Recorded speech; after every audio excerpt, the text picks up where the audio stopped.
Big boss season 10ರ winner ಆಗಿರುವ ಕಾರ್ತಿಕ್ ಮಹೇಶ್ ರವರು ಸಂಗೀತಾ ಶೃಂಗೇರಿ ಅವರ ಬಗ್ಗೆ ಹೀಗೆ ಹೇಳಿದ್ದಾರೆ.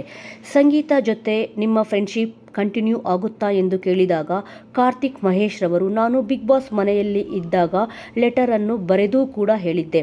ನಾನು ಇವಾಗಲೂ ಸೋಲೋಕೆ ಸಿದ್ಧನಿದ್ದೇನೆ. ಅದು ನಿಮ್ಮ ಫ್ರೆಂಡ್ಶಿಪ್ಗೋಸ್ಕರ. ನಿಮ್ಮ ಫ್ರೆಂಡ್ಶಿಪ್ ಅನ್ನು ನನಗೆ ಎಲ್ಲೂ ಉಪಯೋಗಿಸಿಕೊಳ್ಳಲು ಮನಸ್ಸಿಲ್ಲ ಎಂದು ಸಂಗೀತಾ ಹೇಳಿದ್ದರು. ಅದಕ್ಕಾಗಿ ನಾನು ಏನೂ ಮಾಡಲಾಗುವುದಿಲ್ಲ ಎಂದು ಹೇಳಿದ್ದಾರೆ ಕಾರ್ತಿಕ್ ಮಹೇಶ್ ರವರು. ಬಿಗ್ ಬಾಸ್ ಸೀಸನ್ 10 ವಿನ್ ಆದಾಗ ಸಂಗೀತರವರು ಏನು ಹೇಳಿದರು ಎಂದು ಕೇಳಿದಾಗ, ಏನೂ ಹೇಳಿಲ್ಲ, ಕಂಗ್ರ್ಯಾಚುಲೇಷನ್ ಅಂತ ಹೇಳಿದರು ಎಂದು ಬಿಗ್ ಬಾಸ್ ವಿನ್ ಆದ ಕಾರ್ತಿಕ್ ಮಹೇಶ್ ಹೇಳಿದ್ದಾರೆ.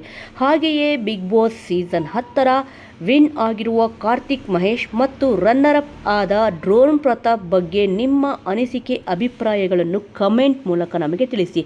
ಇದೇ ರೀತಿ ಇನ್ನೂ ಹೆಚ್ಚಿನ ಮಾಹಿತಿಯನ್ನು ತಿಳಿಯಲು ನಮ್ಮ ಚಾನಲನ್ನು ಸಬ್ಸ್ಕ್ರೈಬ್ ಮಾಡಿಕೊಳ್ಳಿ.